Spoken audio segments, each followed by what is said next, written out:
কিছুক্ষণ আগে বৃষ্টি হয়েছে, জলাবদ্ধতা সৃষ্টি হয়েছে। সকালে যদি বৃষ্টি হয় পানি নামতে নামতে সন্ধ্যার পর হয়ে যায়। এখানে আমরা নামাজ কালাম পড়তে পারি না, নিচে ময়লা একসাথে হয়ে যায় পানি উঠা।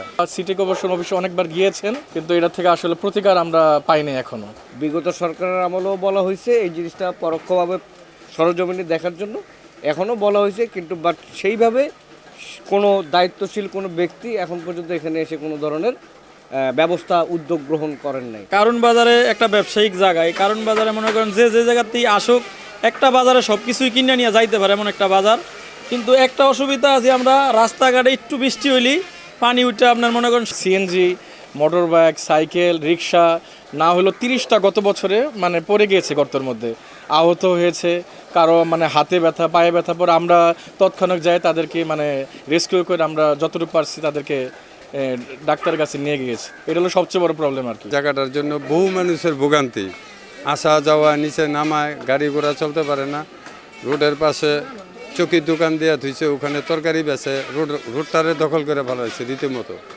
দখল করে এই যে আবর্জনা ময়লা আটকে গিয়া এই ড্রেনের মেন্ডুল বন্ধ হয়ে যায়, এই অবস্থা জলবদ্ধতা আরম্ভ।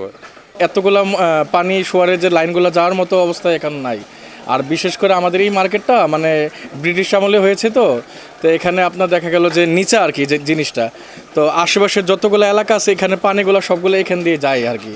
এখন যদি সকালে বৃষ্টি হয় পানি যদি আপনার এশারের পর নামে, তাহলে সারাদিনে তো অনেক টাকা লস, এটা তো প্রচুর পরিমাণ ক্ষতি হইতেছে। এটা আমার সবারই মিলিয়া যত ব্যবসায়িক আছে কারণ বাজার, যে কারণে আমরা প্রতিনিয়ত এটা সাফারার, ব্যবসায়িক দিক থেকেও সাফারার, ইভেন শারীরিক দিক থেকে, মানসিক দিক থেকে সব দিক দিয়ে সাফারার।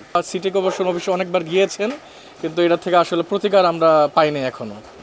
এটা হইতে পারে সিটি কর্পোরেশন আগে কারণ বাজার অফিসে ছিলেন, কিন্তু এখন ওনারা চলে গেছে মোহাম্মদপুরে। তো এখন অফিসটা এখানে না থাকার কারণে হয়তোবা সুযোগ সুবিধাগুলো পাচ্ছি না আমরা। আর বিগত সরকারও যেহেতু মানে চেঞ্জ হয়ে গিয়েছে, এর জন্য হয়তো সুযোগ সুবিধা আমরা পাইনি। এখানে আমার একা অসুবিধা না, এখানে হাজার হাজার লোকের অসুবিধা। তো এখানে সরকার কোনো উদ্যোগ নিচ্ছে না, প্রশাসনের দৃষ্টি আকর্ষণ হচ্ছে না, কোনো কাজই হচ্ছে না। বিগত বহু বছর ধরে এই অবস্থা চলতেছে। এই জায়গাটা কোনো উন্নয়ন হচ্ছে না, কেউ কোনো পদক্ষেপ নিচ্ছে না, কেউ প্রতিপাদনও করছে না যে প্রশাসনের দৃষ্টি আকর্ষণ হবে কিংবা উপরে মহলের লোকজনের চোখে পড়বে, এটার একটা পদক্ষেপ নেবে, কেউ নিচ্ছে না। বৃষ্টি তাড়াতাড়ি দ্রুত ব্যবস্থা নেন যাতে এটা সমস্যাটা সমাধান হয়ে যায়, নির্মূল হয়। নতুন সরকার আইছে, আমি তাদেরকে আহ্বান করব যাতে তাড়াতাড়ি এটার উদ্যোগ নেওয়া হয় আর কি, ব্যবস্থা করা হয়।